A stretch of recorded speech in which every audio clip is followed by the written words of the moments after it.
listening to us. What I'm going to talk about is the psychological effects of everything that Mariana just covered. So for those of you that kind of heard my bio, my master's is in forensic psychology. So we study serial killers, we study serial rapists, we study child molesters, we study them from childhood through arrest. And you dive into the case studies and you look at things that most people don't want to look at. Does anybody recognize this photo? Anybody? Ted Bundy. Yes, you said that. So good job. So you're a criminal minds person. So this is Ted Bundy's known victim list. I say known because we have some unsolved cases that we think are his, but he was always using them for leverage, so he never admitted to it. But that's his known list. Okay, this is a quote from Ted Bundy. I've lived in prison for a long time now, and I've met a lot of men who were motivated to commit violence just like me, and without exception, every one of them was deeply influenced and consumed by an addiction to pornography. Next to him, Jeffrey Dahmer. Down below, John Wayne Gacy. To the right, Ramirez. Yeah. Right.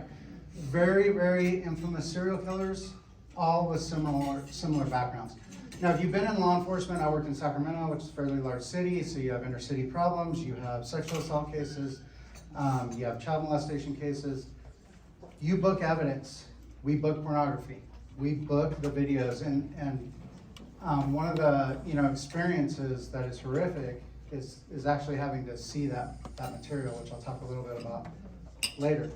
If you do any research, overwhelmingly, the research suggests that pornography influences violent crime and sex offenses. Okay, like I said at the introduction, I've spent about 25 years working with sexual assault survivors. My thesis in grad school was using self-defense as a form of exposure therapy for sex survivors. You hear in the victim statements where they are forced to watch graphic forms of pornography. So for the suspect, it's part of their arousal. For the victim, it's part of their victimization. Overwhelmingly, you see this. So I'm going to sidestep just a little bit. We're going to talk about basic psychology, and then I'm going to connect it back. This is called the cognitive triangle. The CBT stands for cognitive behavioral therapy. It's one of the most successful forms of therapy that we have in psychology. It is well tested, it's well researched. What does this basically mean? It just simply means that your thoughts influence your feelings, which influence your behavior, okay? And I'm gonna give you an example of how this works.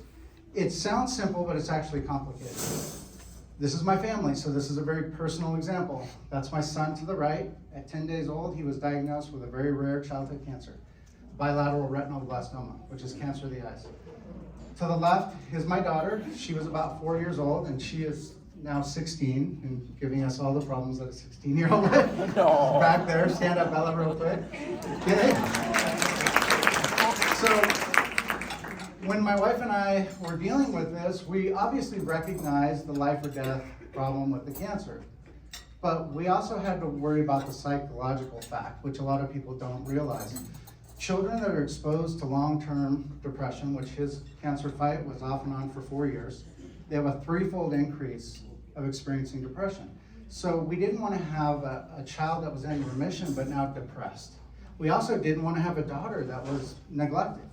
So my wife and I had to focus on our son's psychology, on our daughter's psychology, and we had to keep ourselves from being depressed while we were doing all this. It was something that we decided to do. It was a plan. So that middle video, he has an eye patch on. That's because he had just had his left eye surgically removed. He was going through his second 6-month round of systemic chemo. He had lost all his hair.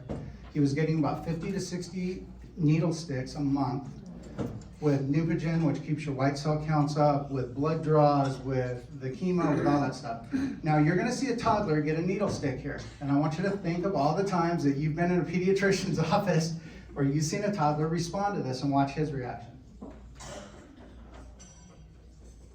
Get the video, please. Audio is supposed to be on.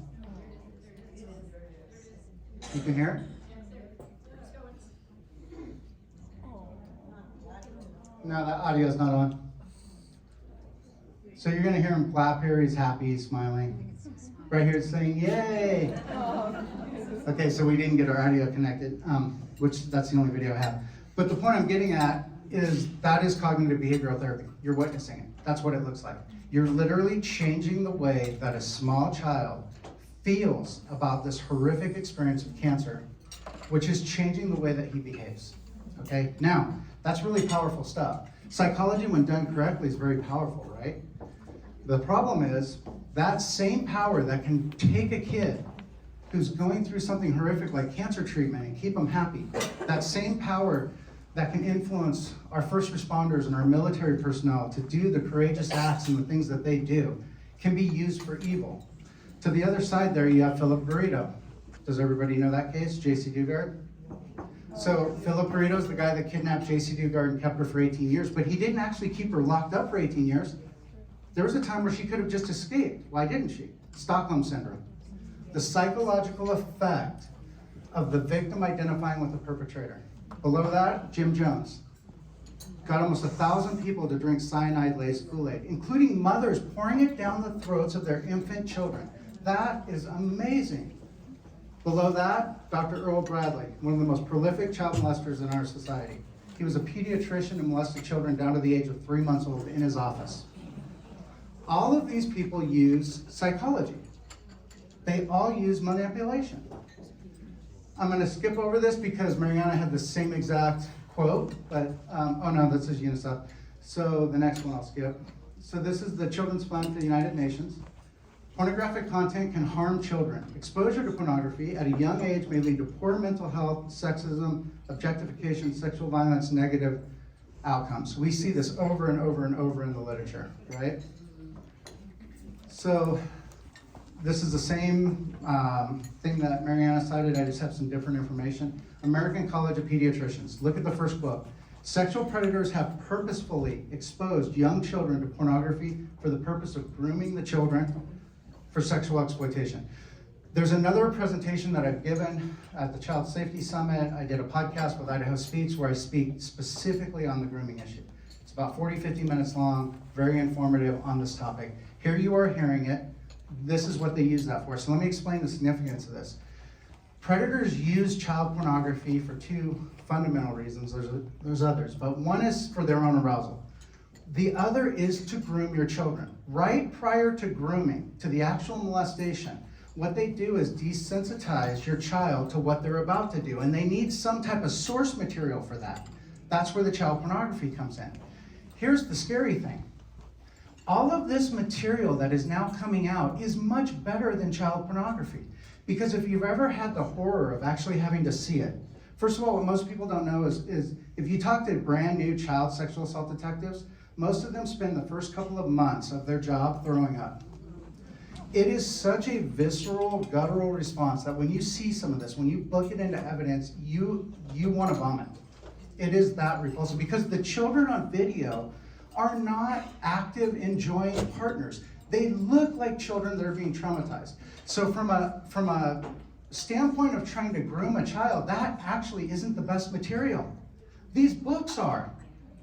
Because these authors can write kids showing like they're enjoying all this stuff. You know what else is big? The the digital animators making anime porn with young kids. Because now you can create an emotional response that's opposite of victimization.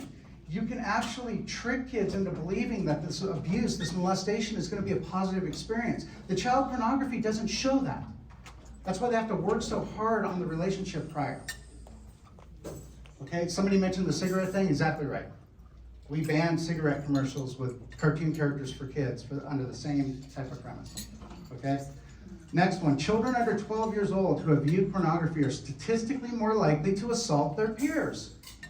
So if you start showing this to young children, you're increasing the statistical likelihood that they're going to assault. Why? Because cognitively, they're not ready for this. At 12 years old is Erickson's stage 5. Puberty. That's when kids start thinking sexually and when we have to address the topics in some way. Okay? Definitely not like this. Why is it post-12 we don't see the problems? Because cognitively they're ready to start grappling with puberty. That is when puberty kicks in. The brain starts going, hey, there's this thing called sex. You need to start learning how to manage it. You start having sexual dreams, masturbation starts increasing, things like that. Okay? Yes? 5 minutes, okay, no problem. Underneath that, look at this. This should say everything. Again, this is from American College of Pediatricians. Because of its harmfulness to children, pornography must never be used as a tool to teach human sexuality. Why am I even standing here? Seriously, why am I standing here? Think about what Mariana just showed you and ask if it meets this definition. This is the definition they use. Okay, for their research, pornography may be defined as the depiction of erotic behavior, and then they define that as sexual display in pictures or writing that is intended to cause sexual excitement. Well, what's a sexual picture or sexual writing intended for if it's not intended for sexual excitement? What else are you intending it for, right? So action items. Mariana hit on a couple of these. I'll just kind of reiterate. Elections. Thank you so much to this group for getting involved. We have to get the right people in office because it factors into what type of policies we get and what type of laws we get. If we don't get the right people in office, we're not going to get the laws in effect to protect us from this stuff. Period. End of story. We have to get people out to vote. We have to get people involved. Lawsuits. Kate, can you stand up for a second? Kate Hartley is here. So her and I talk weekly, if not daily, on issues that we're working on right now. So Kate is with Pacific Justice Institute. Grab a card from her. They are free. Let me say that again. Free legal representation for religious liberty, parents' rights issues, et cetera, et cetera. We now have somebody in our community that will sue. The problem with that, we need people to actually stand up, draw that line, and be willing to litigate. This is something that any of us that get up here and speak this way and are videotaped and then have this sent out over the internet, we all talk. We understand that we're stepping into the fire pit. And we've all seen the malicious attacks that can come from the other side. I've mentioned this with Mariana. Kate and I have talked about it. Trust me, you will have other people standing in the fire next to you. Okay, but when somebody is wrong, when your child is wrong, we have to litigate. And Kate is here to help, and their organization.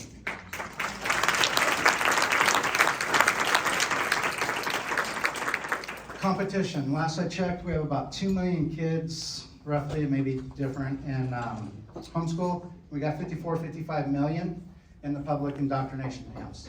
Those 2 million aren't going to outvote those 55. We're in trouble. Okay, so coming next fall of 2023, the Kootenai Classical Academy is opening. Yep, if you're clapping, you know what I'm talking about. Put your applications in February, get your kids out of those schools. It's very difficult. Sometimes, not everybody can homeschool. This is going to be a brand new tuition-free charter school that is not using any of the woke curriculum or ideology. They're using Hillsdale College curriculum. Okay? So, Kootenai County Classical Academy. Look it up. They're getting ready to do their applications and lottery for fall 2023. And last, which is what we're doing here today, collaboration. All of our groups that can pull in people like this, we need to work together and we need to consolidate. What happened in the last election, there was a lot of confusion that led to some candidates that should have won, one not winning. We can't afford that. We have to collaborate, we have to come together, we have to pull good community members out so that we can save our children from this toxic influence. So I think I'm right on time, so thank you, and we can take questions. Mariana, do you want to come back up? Any questions?